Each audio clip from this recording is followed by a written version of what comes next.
promoting him. Congratulations, you're officially an F&I manager with a fancy office and all the perks that come along with it.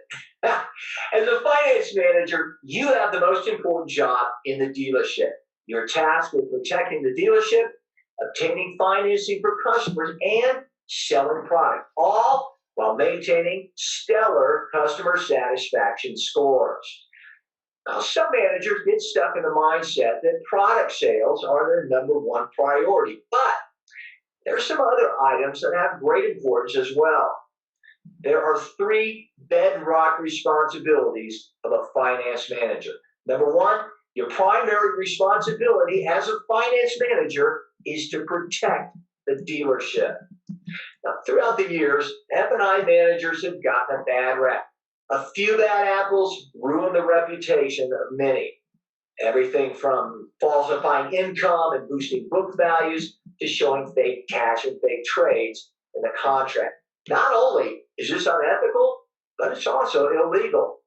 Your dealership has contractual agreements with their lenders, and these agreements contain clauses that protect the lender from any liability associated with unethical practices. It is your job as finance manager to make sure that you're conducting your job ethically and within the guidelines of your agreement with the lender, which in turn keeps your dealer out of court. You further protect the dealership by following federal regulations such as OFAC, Red Flag, the risk-based pricing rule, and other rules that govern our industry. For this reason, we have an entire course on compliance in the members section. And your second job as a finance manager is to maintain stellar customer satisfaction scores. In today's world, customer satisfaction scores are the lifeline of your dealership. Manufacturers have been known to shut down entire dealerships due to poor scores, and in other cases, restrict inventory. Not to mention, you are one of the last employees that a customer will interact with before leaving the dealership. It is your responsibility to create a favorable impression in their mind and encourage repeat business. Finally, your third responsibility as an F&I manager is to create additional dealership revenue through the sale of F&I products, extended service contracts, GAP, road hazard protection, and more. This, for most of us, is also what our pay plan is based on. First and foremost, you are helping your customers by informing them of the ways in which they can protect their investment. A protected customer feels more secure, and you are offering them that security through the beneficial products that your dealership offers. Second, you're responsible for a large profit center of the dealership. Now, sometimes you may be saving a negative deal and turning it into a positive. And other times, you'll be taking a good deal and making it a great deal. Either way, generating additional revenue for the dealership is a key component of your job. At financemanagertraining.com, our courses cover all 3 of these basic bedrock responsibilities for F&I managers. And as you continue on in your courses and lessons, you'll begin to see how all 3 come together to form the daily duties of your job. So I understand you're looking to get finance to buy a car today. Yes, we'd like to start a family. We're just looking for a vehicle more reliable. Fantastic. You came to the right place. Let me get you started with some paperwork. By the way, I should mention we have bad credit. We're still bad credit. Well, yeah, sort of. Basically. You're saying you have bad credit, and we don't get it, buddy. The people out there, you got roaches, you got your wife, you should not. That's what you are. Got it right. Why are you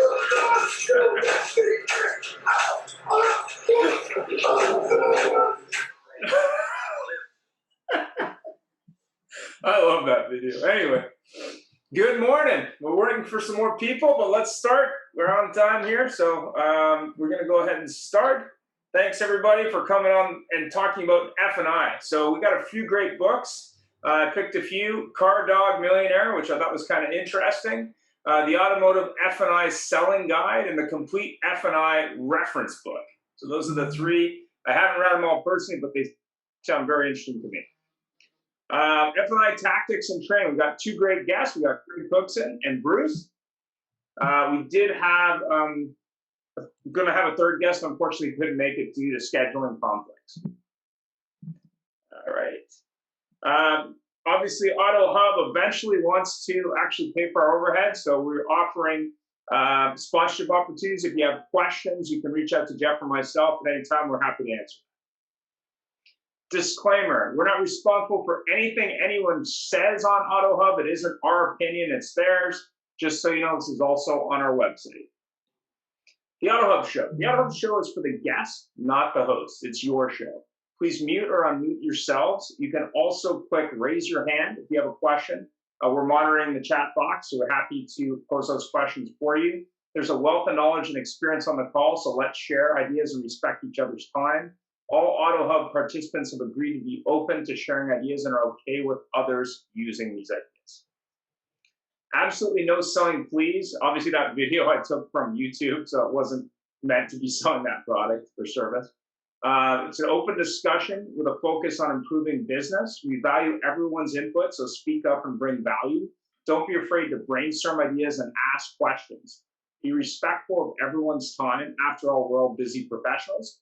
Please do your best to stay on topic on the call. Don't forget to challenge our speakers and help them bring value on the show. AutoHub is now booking Vendor Speak for October. Maybe, Jeff, you can talk a little bit about Vendor Speak. Thanks, Ian. Vendor Speak is our Friday show where vendors, of course, get to present their products, and it's their time, their show. I host it to introduce them, and it's a way that people can reach out and get to a number of people in a very cost-effective and time-effective way. And part of our what we offer is we actually record it, edit it, and present that to them. And many of the people have done it before, have actually used that as part of their presentation so that people have a chance to get an idea what's going on about them. Thanks, Jeff. And we also, of course, host Vendor Speak on our Zoom platform with a different URL or different Zoom code. It's also on our website if you want to watch past Vendor Speak episodes, and there are contact details there as well, AutoHubShow.com. So today we're having Greg Cookson and Bruce Bennett. Unfortunately, Hector couldn't make it. So we're going to go ahead and start with Greg Cookson. I'm just going to exit this slide deck here so we can have a little bit bigger video. There we go. So I'm going to talk a little bit about Greg Cookson. I worked with Greg when I worked with Nissan Infinity Canada. Greg's got a massive amount of experience both in the Canadian and U.S. market in all kinds of areas. When I worked with him at Safeguard Corporation, I worked on a contract with Nissan where we trained all of the Nissan dealers in Canada. That included the Infinity store. But Greg has experience with companies that recognize like AutoNation and others. He's a Canadian, but he lived in the U.S. for 30 years, so I'm sure he can paint some differences between the two markets. So, Greg, maybe you can talk a little bit about your background. Well, good morning, everybody, and thanks for having me on, Jeff and Ian, and good seeing everybody. You know, I'll give you the Coles and Cliff notes depending on where you're from. You know, if it's Canada, it's Coles. If it's States, it's Cliff. So having worked on both sides of the fence, I'll tell you both. Third generation automotive. My grandfather was, on both sides, was senior accountant for Ford's of Windsor for 40 years. My other grandfather was the chief engineer at the Dearborn, Michigan plant for 35 years. And my great-grandfather was one of the original General Motors franchise owners in Charlotte, North Carolina, or Chevrolet. Started selling cars when I was 23 years old. 36 years later, here I am.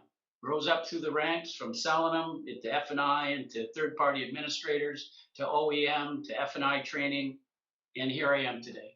So, and pretty much unemployable in anything else but automotive.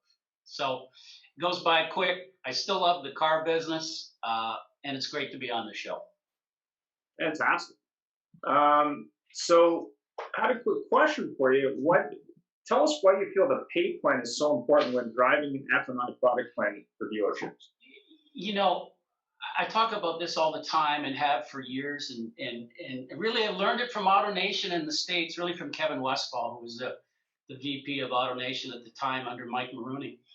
It's people, the three P's: people, process, and pay plans. Do you have the right people? Are they doing the right process? Everyone. And do you have the right pay plans to drive that behavior? So we're all on a pay plan. Everybody here, everybody on the call is on a pay plan. Whether you like it, you don't like it, some of it motivates you, some of it doesn't motivate you. There's nothing like a great pay plan to get you going.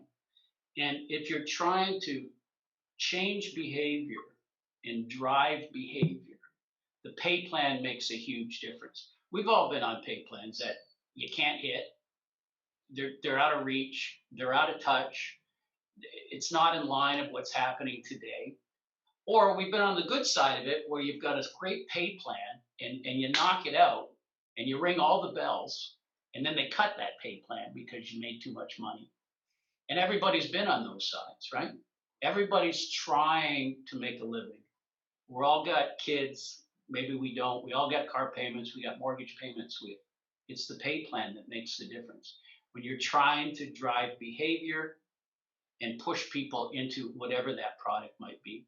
So pay plans is so key. And if you look at the big groups, you know, I was dedicated to AutoNation for 8 years. And all I did was AutoNation and Sonic Automotive. I did all the fixed operations training. I did the variable ops training. I did the new hire training. And one thing that stood true with them is the pay plans always pushed people to push a little harder. Now, you might give up a little bit on the bottom line. It might drop your EBITDA a tiny bit, but that's okay because now we have more retention, we got more product pen, we got more market share because the pay plans are driving behavior. And if you just look at any kind of sales model, it's funny, and we've all been in cars forever. When you put a spiff out there, for argument's sake, which is a form of a pay plan, right? You put a spiff out there for the oldest unit you have. You got an old Accord, it's purple with plaid interior. Nobody wants it, but you put $1,000 on it and it sells. Right.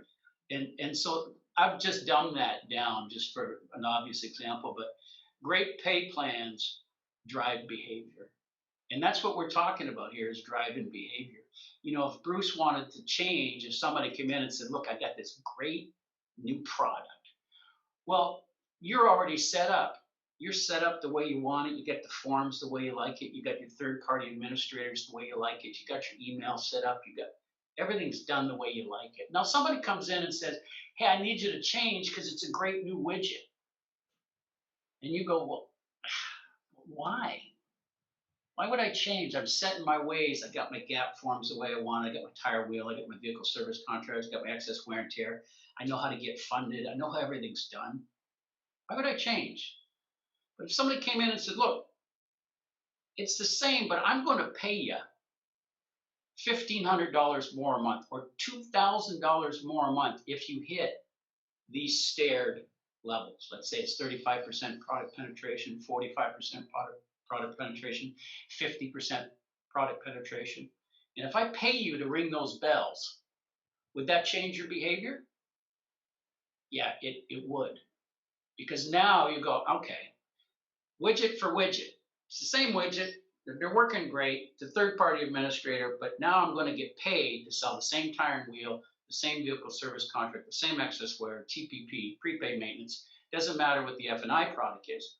I'm going to pay you to drive behavior. And that's at the GM level on down, the ownership level on down. If you want to change people and drive product penetration, drive sales, you have to have the pay plan to go with it. Does that? Yeah, but my question That's though, the short version. looking at the U.S. market, the Canadian market, and the changes that are happening right now. Sure. And obviously, dealers are working with less staff, and we've heard on the show a lot of dealers saying, "Hey, I got my general manager and sales manager working with my salesperson, the F&I, and they're doing it remote." We actually had from Bob Ruth Ford, Rob Ruth on last week talking a little bit about remote selling. How do you recommend a dealer changes the pay plan to get the result, but more importantly, to make sure that they attract the right F&I person? Because what we're hearing from everybody is that, you know, pay plans are probably going to change or are already changing. What's your recommendation there? Well, listen, everybody's market's different. Everybody, you know, depending on what you're. Hey, I've worked with people that have sold 125 cars per month, and then people that sold 750 cars per month, 1,000 a month. You know, I've worked with everything in between. So it all goes down to process too, you know, and I don't know if that was a question, but I'll answer it with that. You know, if the process is in place, and now all of a sudden we see more digital retailing, we see more online traffic, natural traffic's down, digital traffic's up, of course, we know that, but that's been going on for years. Natural traffic's way down, digital traffic's up. But what are the people saying? And this goes to the whole people, process, and pay plans. Do we have the right people? And are we training our people? And the reason I say that is everybody's got a coach. Tiger Woods has got a coach. Rafael Nadal's got a coach.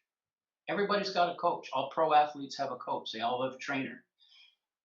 And for any of the GMs or people that are on the call, are you coaching your team up? And I mean, I'm not talking about running a Saturday morning sales meeting. I did that in my life. Hey, how many units you got out? What's going on? Are we going to deliver today? How many we're delivering? What's going on? I got a half deal. I'm talking about, are you on the showroom floor doing a walk around with your staff, showing them how to do a VSC presentation or a tire and wheel, and how they can weave that into either their test drive, their walk around, their hood to trunk. What are they saying? Everybody's got an online model to train F&B. I did it for years. But learning something on an F&B or being trained on a Honda site because you got to test out is completely different than presenting that in a walk around with the consumer. How do I weave the tire and wheel? And it has to be set up for F&I. It has to be. And if your sales staff is not being trained on a regular basis, from the top person, the coach is training the team, your trainer, the coach. It's not being trained by the coach, the GM, the GSM, the F&I person saying, hey, let me show you how to weave this tire and wheel product in with F&I. Let me show you how to do it in a presentation. Let me give you the highlight reel.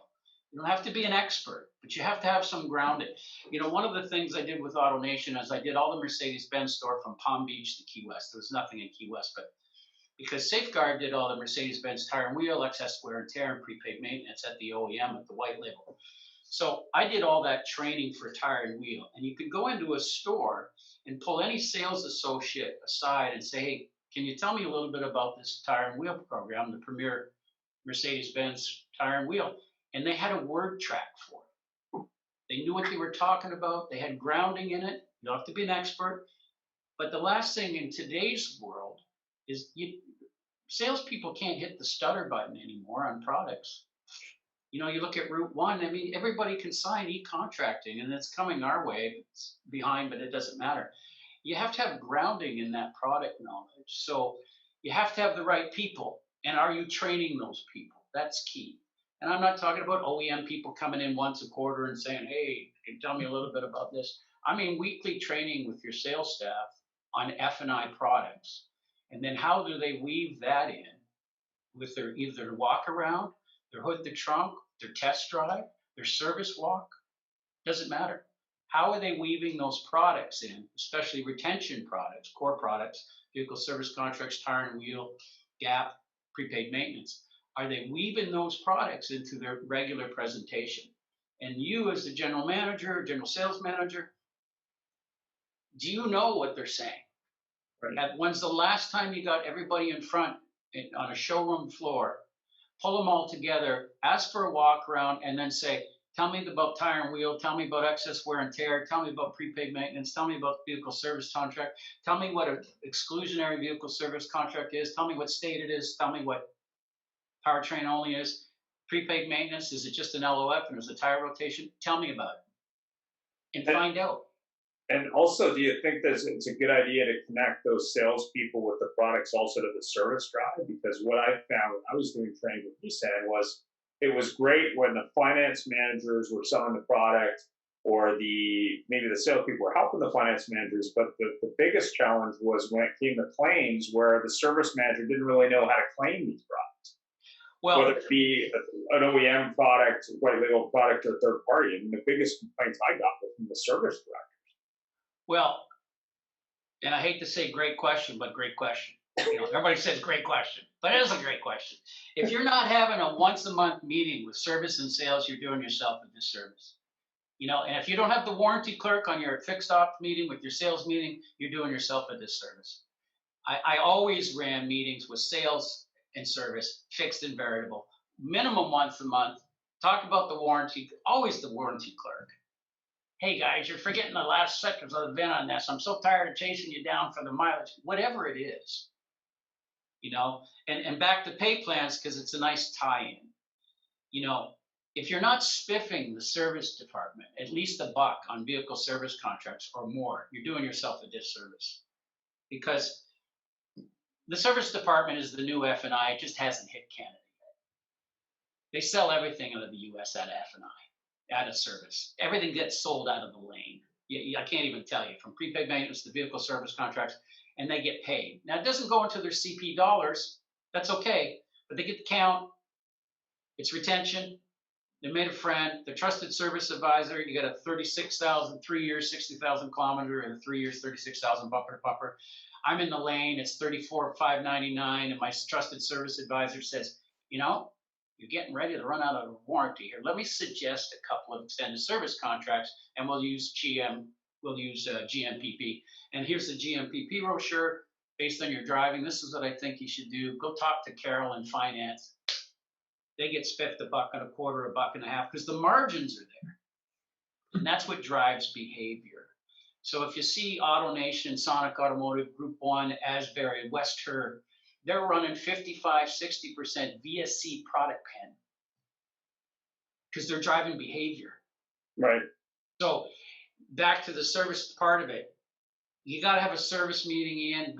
Great question. If you're not running a couple of months, sales and service together, an open meeting, not a finger pointing, but just, hey, what can we do to help you folks out? What can we do better to help you guys out? How does it work? And of course, the warranty person, because they got to punch everything to collect the money. How are we doing on warranty? How are the ARs? How are the, how are the ARs? How are the receivables? Something we can do on our end to make it tighter. And you'll find that there becomes a better synergy, for lack of a better word, between sales and service when you run these dual meetings. And you air the opinion out. If you haven't done it in your life, the first one's usually just a boxing match. You kind of got to mediate and then go from there. Does that Greg, answer that one? Yep.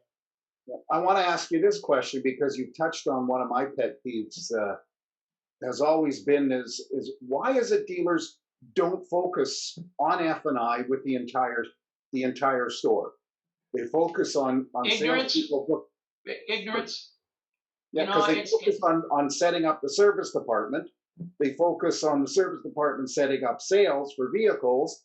But as you just said, the service department doesn't give a, pardon the term, rat's ass about setting up a warranty unless the there's a big problem with the car and they want to get it, they want them to do the work. It's funny when I'm from Windsor and I moved back to Canada about 8 years ago with Safeguard and launched a 6-product F&I bundle and the Mercedes-Benz F&I bundle across Canada. And one of the first things I did when I did my in-store interviews, talking to GMs, launching products, because I was hands-on, I wasn't just the director. I went out and I said, when are we going to have a service and sales meeting?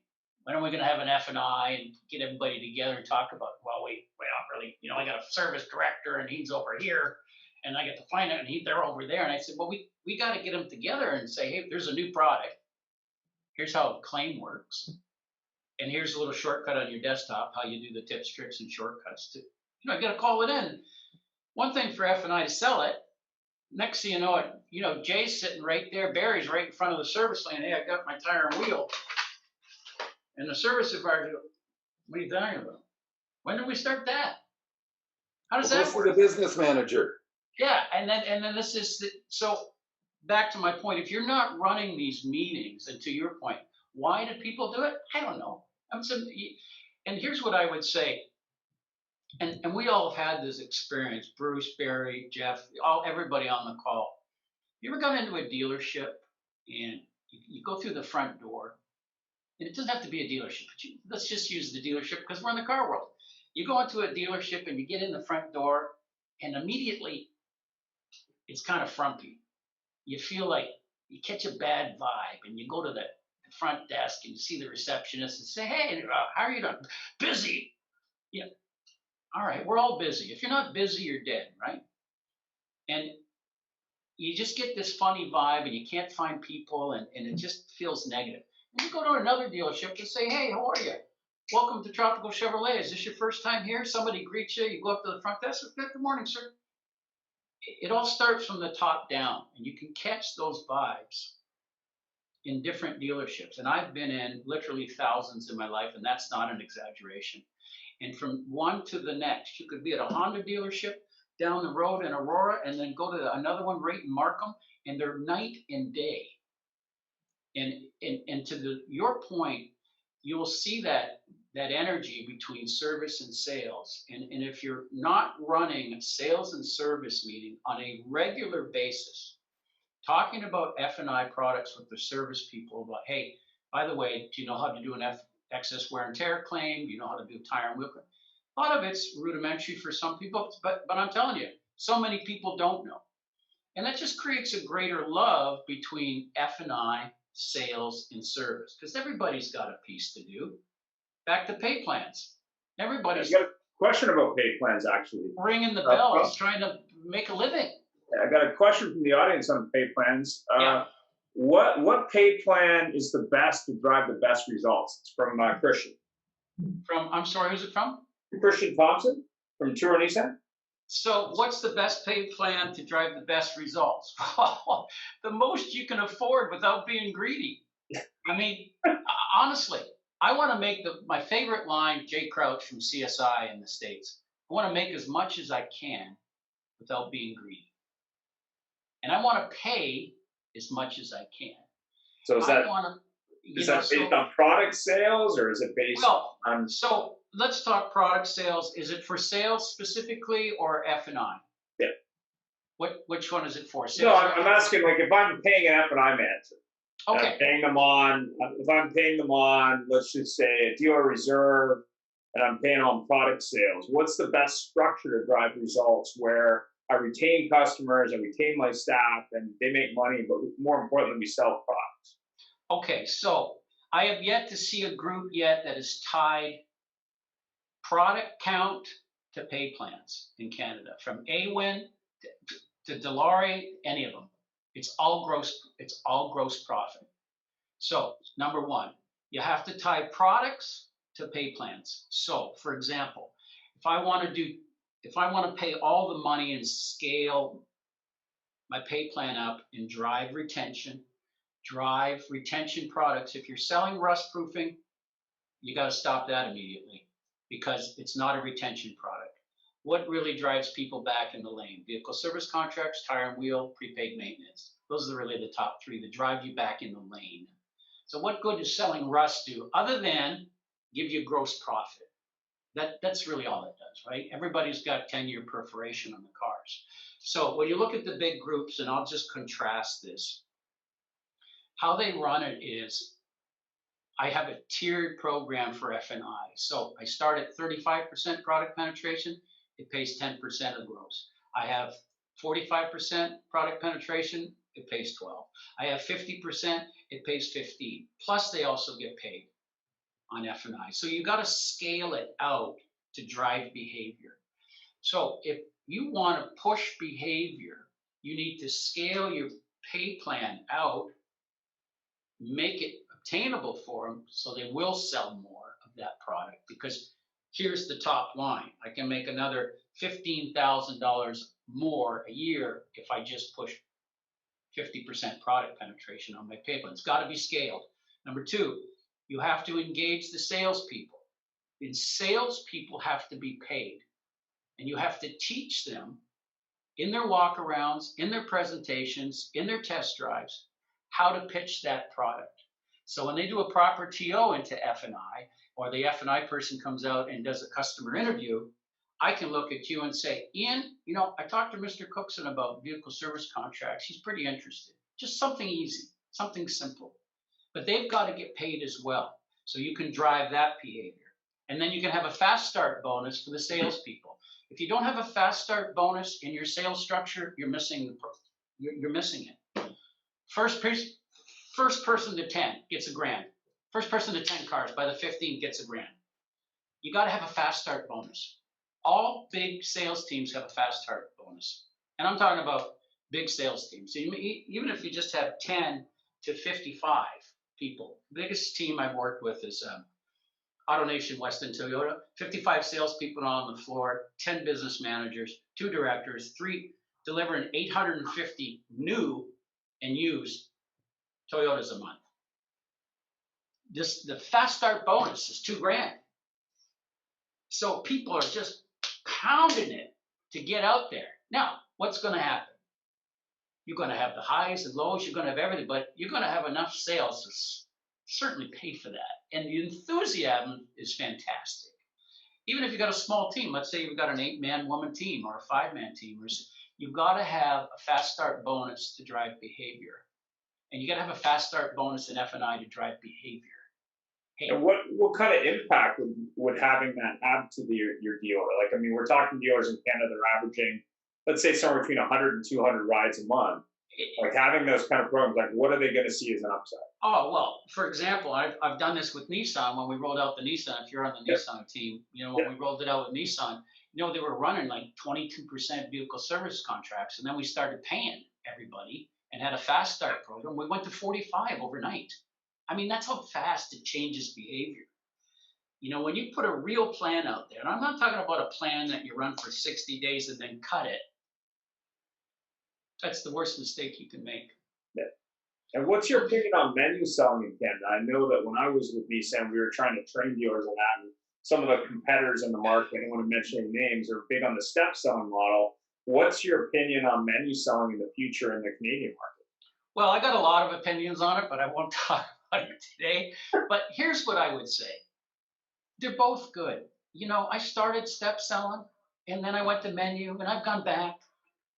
We're in the people business. We're not in the car business. We're in the people business. Everybody makes a good car. Let's agree upon that. And if you're selling Nissans, you're drinking the Nissan Kool-Aid. If you're selling Hondas, you're drinking the Honda Kool-Aid. Everybody's got a good car. And I can buy a car anywhere. And any GM will triple net one out to get it out of his inventory because it's on turn and burn. And everybody will blow one out. So what makes the difference is the people. And I don't care if you're step selling or on a menu. If you have great people skills and the whole team is following the great process, it doesn't matter whether you're step or you're on a menu. As long as that process is in place, whatever that process looks like in your world, as long as people are following it. If Bob's out here doing his thing and he never test drives people because, Bob doesn't like to drive people, and Carol's over here and she's doing her thing and she doesn't like to talk about that stuff. Yeah. Gotta all be together. And, so step versus, that's another show. Understood. Right? That's another show. In sense it's the time, obviously we got to move on, but I appreciate your thoughts there. Maybe we do a step versus anything else? Any other questions? No, I just want oh, sorry. Go ahead, Barry. No, just one quick comment, just for Christian's sake. One thing you should not overlook, in my humble opinion, is make sure that you've got a strong endorsement pay plan for the salespeople. So when they're endorsing your product, like Greg said, at the walk-around test drive, most of my clients take a warranty. Almost all of my clients take this product. I wouldn't sell a car to a relative without a warranty because I don't want the phone call at night. All those comments that they can throw in and weave into their presentation, like you mentioned, and, pay them, whether it's every 10 you get this, or every 5 you get that, or for each product you get this, whatever works for your own dealership. But just make sure you have an endorsement pay plan that's clean, simple. You can change it every month. This month we're paying this on my products. Warranties are paying this. You look at your numbers and you say, where do we want lift? After about 6 months, you'll have lift everywhere.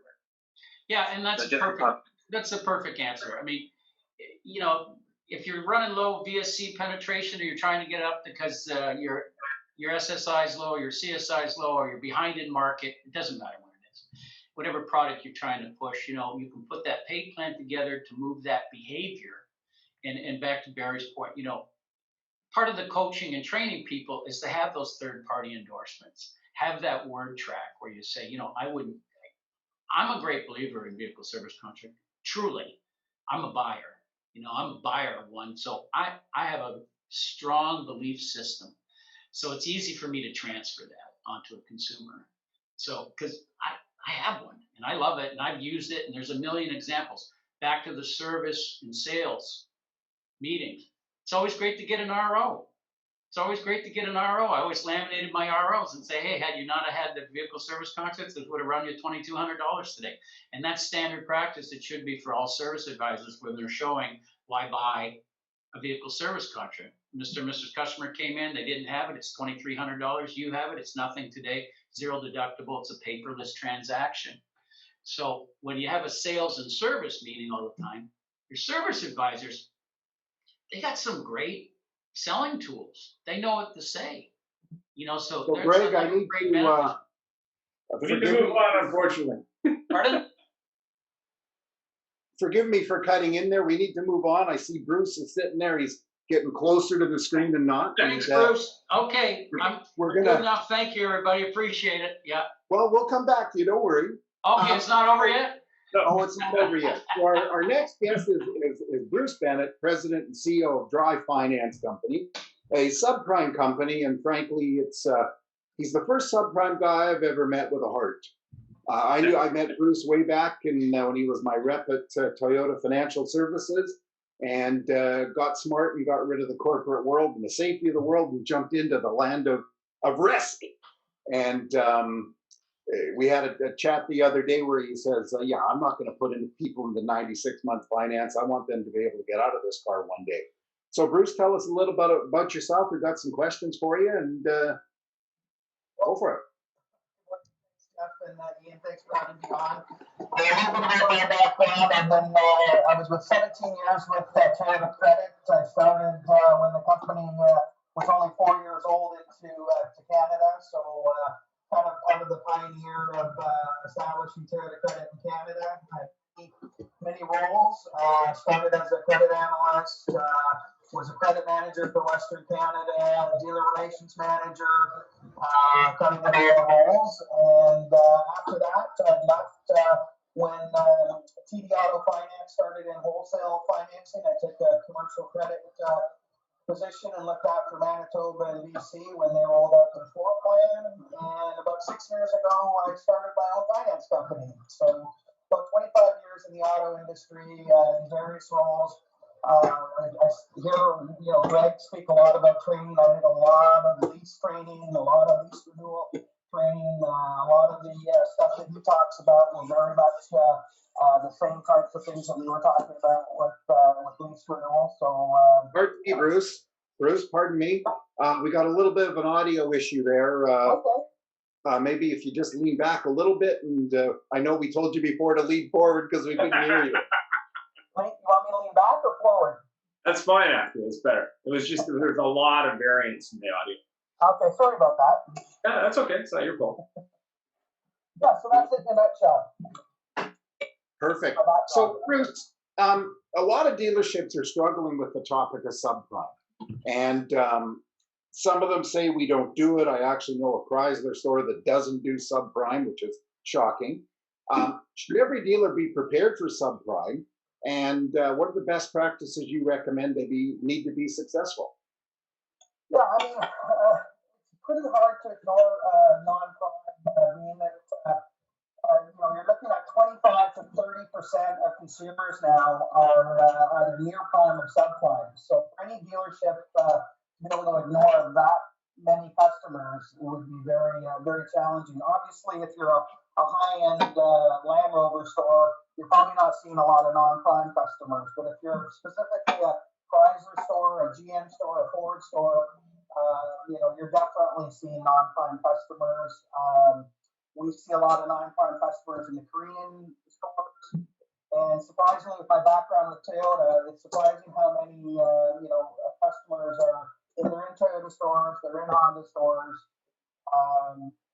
So dealerships really do need to have some process, and it's going to be different for different dealers depending on the volume and what their process plan, people, all of those things come into play when they look at best practices. We have we deal with large dealer groups that have dedicated non-prime departments that specifically on the front end and the back end, and they work well within bigger groups because they can pull product from different stores if they're in the same location. I've seen other scenarios where that doesn't work. If you're in a smaller store, you might only have one or two business managers. What I can tell you though is there's a lot of dealerships that even when we go in and call on them, they say, well, we don't do a lot of non-prime, and then you ask the business manager, well, hey, can I have a look at your dead file? Every dealership I've gone into has a dead file.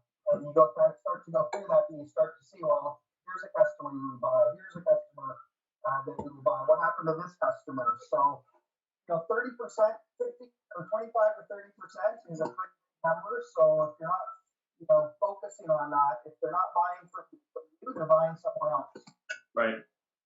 I hear a lot in the market that non-prime customers can be difficult, time-consuming, and result in lower grosses. Is that the case? Is it really worth the effort? What's your opinion? Well, it's definitely worth the effort. It can be a little bit more challenging and time-consuming. I talked to a fellow yesterday, a new F&I manager that we were dealing with following up after his first delivery. And we always get we want to make sure that the dealerships, we're making gross, but not, we have a balance between the customer and the dealership as far as grosses. Obviously, they're a little bit scaled back. We have restrictions on advance, sometimes restrictions on warranties as far as the maximum advance that we'll pay out, including the financing.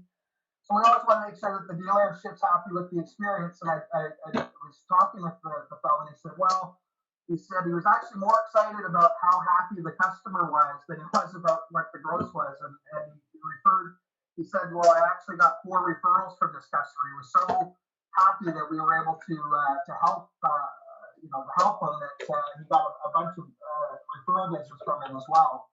You will find in the industry that non-prime customers tend to be the loyalists in the sense that you're helping them at a point where they're vulnerable and that they're in a position where they need help and guidance, and if you can help them through that, typically this is just the first step to your next sale with the customer. So it's definitely an area that dealerships can be more farmers. They can farm their customer base as opposed to the hunters looking for the big grosses.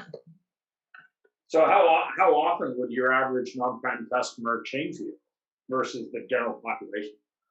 Well, we typically see most of our customers where the dealership has a defined process and are taking customers out anywhere from 18 to 24 months. Wow.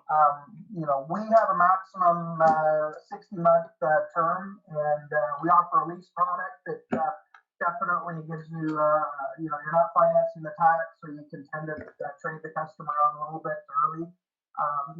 Typically after 18 to 24 months, there may be a little bit of negative equity, but most of the other sources for near prime are quite happy to take that on if they've shown good repayment. And I have a lot of stores that that I work with that maybe play around in non-prime. So maybe they're a Honda store, they're a Toyota store, or they're a Nissan store, or whatever. And they have an interest in it, but it's not really a big part of what they do. What's your recommendation in terms of how to train those people, or how COVID is interacting? Do you feel COVID is increasing the amount of non-prime for every brand?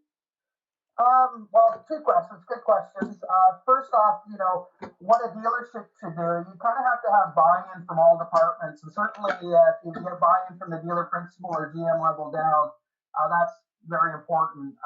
We've gone in and talked to finance managers that want to do non-prime, but have a conflict where the, sales manager won't stock the kind of vehicles or a few of the vehicles that they need to stock in for that. Greg talked about pay plan.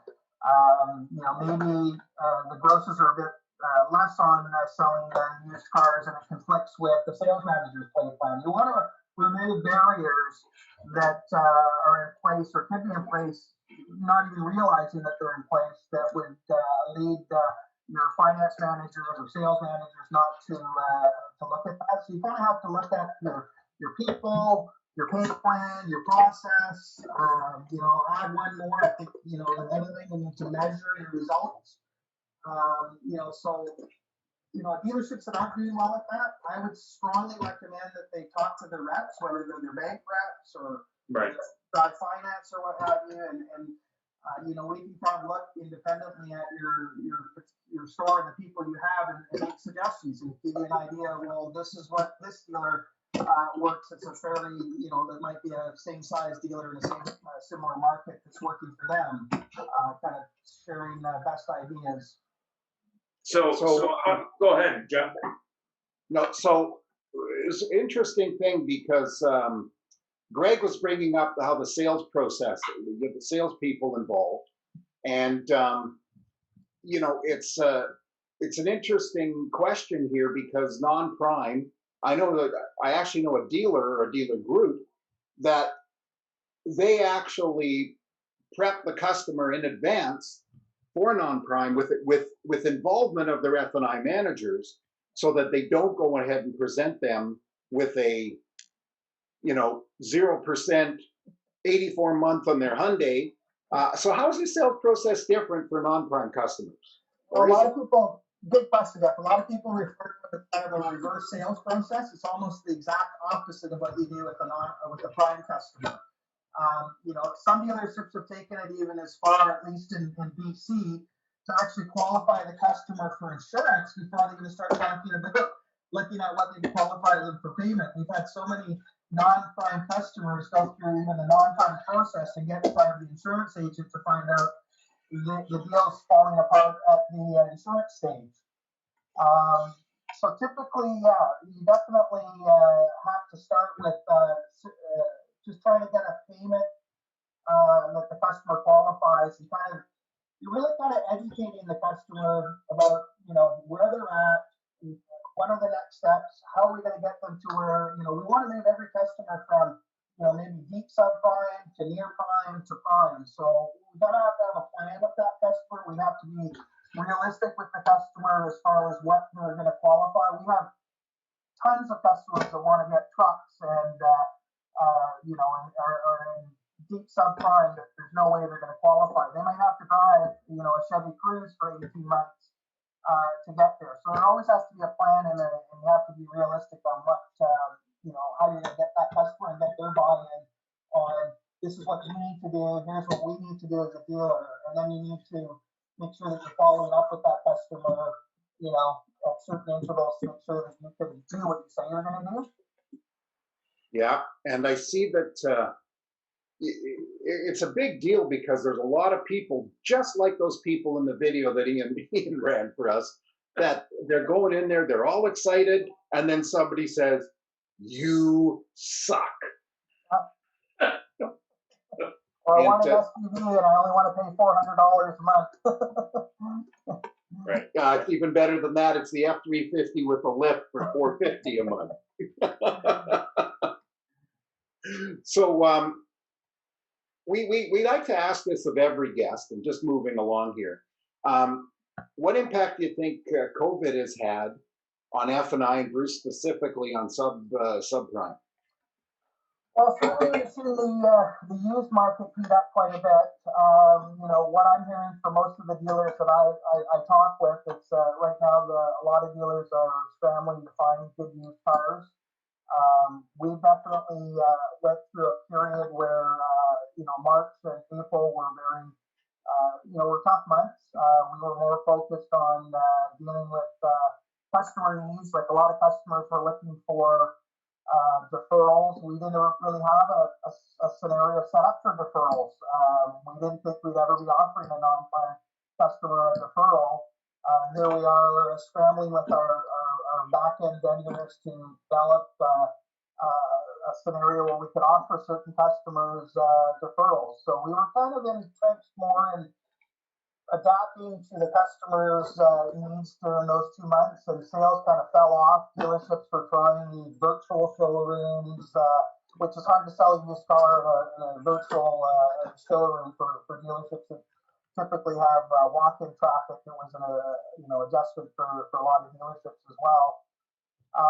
But yeah, after that, I think we had solid May, and then June was very good. July was good, so things have really picked up. And definitely, from what we're talking from dealers, is used seems to be driving, a lot of sales for them. So the dealerships that were strong, good used dealerships before COVID are doing quite well. Dealerships that maybe survive more on the new or having to adapt and try to be better at used. So yeah, we've seen definitely things turning around, and hopefully that's continues. Just a quick question, Bruce. What kind of cadence would you suggest on subprime in how often you should be reaching out to see if you could lower their payments, get them into a different car, drop their interest rate? What would you suggest for somebody who's interested in getting into this market or in it but would like to improve? I know every case is different, and I'm not going to go there. But just a general cadence to reach out to your database to say, hey, you've been making your payments, good for you. We'd like to look and see if we can get you out of 18% down to 11%. Maybe just some comment on that. Yeah, I mean, it's going to be different for every customer in every scenario. Like one of the things that is obviously is going to be within the customer's control when they go out on the vehicle is mileage and the condition that you keep the vehicle in. We have some customers, unfortunately, that we put out or have gotten out that drive twice as much as the average Canadian, and it's going to be much more difficult to pull them out in 18 to 24 months. We have had some successful used car dealerships that consistently call after 12 months. They already have it in their CRM follow-up tool to pull customers out early. Technology helps. We have a component with all of our vehicles with a GPS and a start interrupter, but it also has a component that gives you a general idea of how many kilometers they're driving. So in some cases, we'll notify a dealer at 12 months saying, hey, this customer's mileage is getting a little bit high. Maybe you want to contact them and see if we can accelerate that process to get them out a little bit early. So, but definitely 18 to 24 months. Again, we don't want to keep customers in high rate loans for long periods of time, and most dealerships don't as well. And banks are getting very, very aggressive. So, I was surprised too that you can get customers out that early, but definitely that's what we're seeing. It's interesting. Thank you. And Greg, what's your thought on COVID and F9 with the second? Well, I mean, for the people I've talked to, I mean, the ones that are working are crushing it. The people that are there are just the ones that are fortunate enough to have been called back are doing well. So, again, to my theme, people, process, and pay plans. Good times, bad times. This is why you need the right people doing the right process with the right pay plans. So, regardless of good environment, poor environment, ups, downs, because we're going to have that in the car business. This is just strange, but for the people that are bad at work, I talked to my friends over at Barrie Honda. Now they're down to half staff, but each salesperson's selling 23, 24 cars, and the F&I manager's spinning 70, 80 deals. So everybody's making a check that's fortunate enough to be back to work. So, I think the thing going forward for F&I and for everybody, it's just inventory. It's just inventory. So, Greg, I'm an optimist.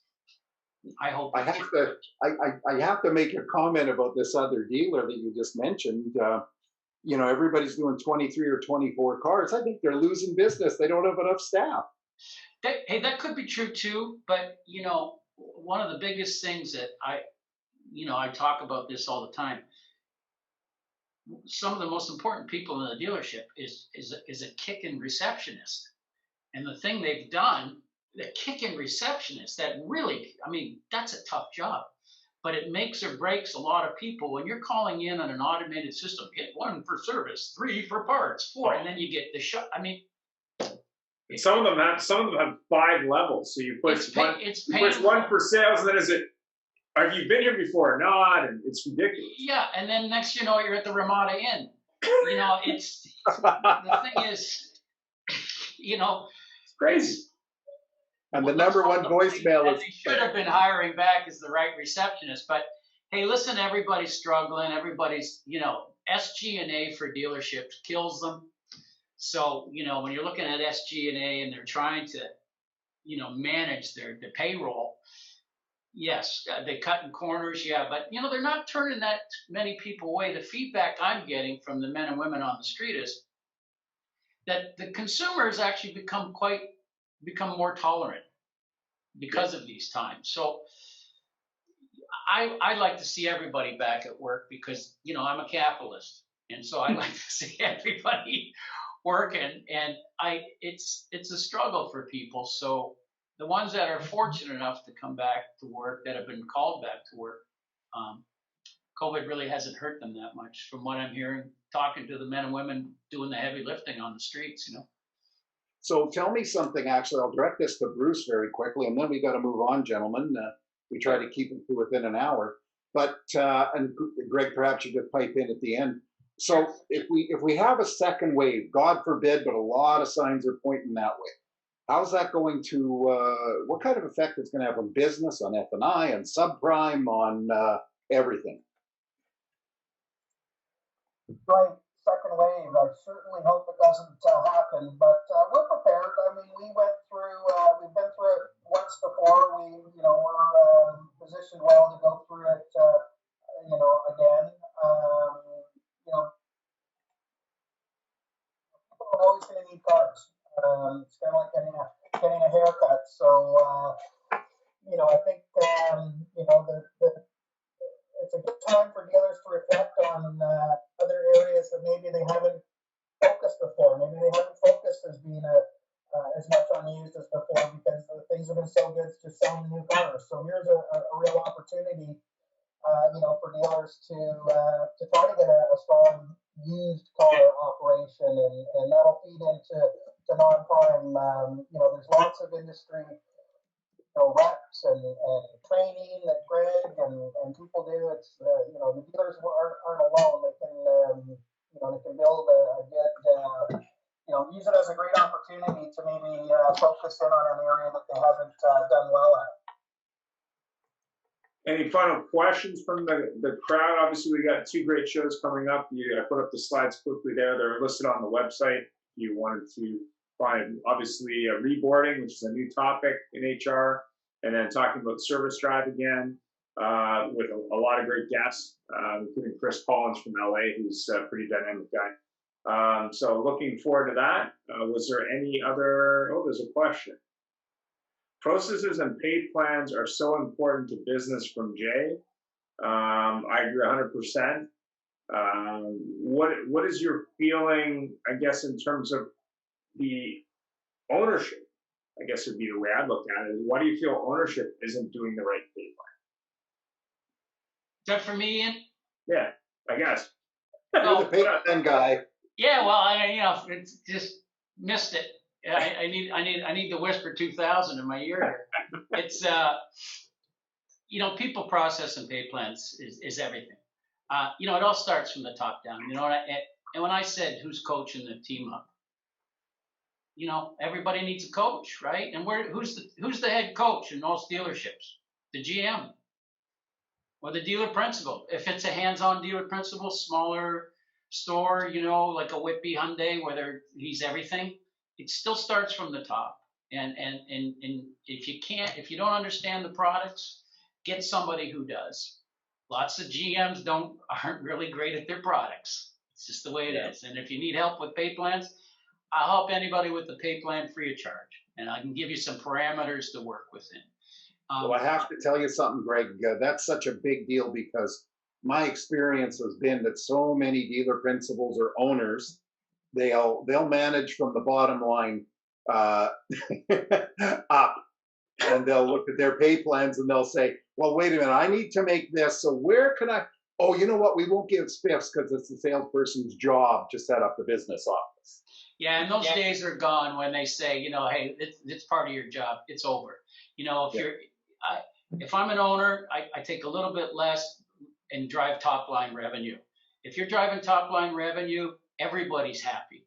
I mean, everyone's happy from the bottom down, and the owner's still going to Tahoe. He might not be staying in Deer Valley, but he's still going to Tahoe. Oh, by the way, the border's closed. They ain't going to Tahoe right now. They're going to Whistler. You can't go anywhere. Or Blue Hill, not Blue Mountain. Yeah. No, Blue Hill. This is out west. It's a hill. It's top down. The GM or the VP's got to take ownership of it, and they've got to. I have seen this so many times in my life, how the right pay plan changes everything, and the right process, of course, because you need that process in place to keep the volume moving. And when everybody's on the same page, just like a team, when everybody's on the same page, it just makes a huge difference. It's really night and day. So.